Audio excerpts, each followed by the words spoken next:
இந்த நாள் இனிய நாளாயமைய எங்கள் வாழ்த்துக்கள். 18/6/2026 ஆனி 4 ஜூன் வியாழக்கிழமை. இன்று சதுர்த்தி. பூச நட்சத்திரம். இன்று சதுர்த்தி விரதம். இன்றைய நல்ல நேரம் காலை 10:30 11:30 வரை, மாலை 12:30 1:30 வரை. கௌரி நல்ல நேரம் மாலை 6:30 7:30 வரை.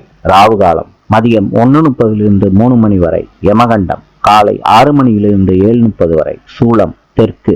இன்றைய ராசி பலன்: மேஷம் பாராட்டு, ரிஷபம் சினம், மிதுனம் வரவு, கடகம் பயணம், சிம்மம் திறமை, கன்னி சிக்கல், துலாம் இன்பம், விருச்சிகம் ஆர்வம், தனுசு எதிர்ப்பு, மகரம் மகிழ்ச்சி, கும்பம் ஆக்கம், மீனம் உதவி.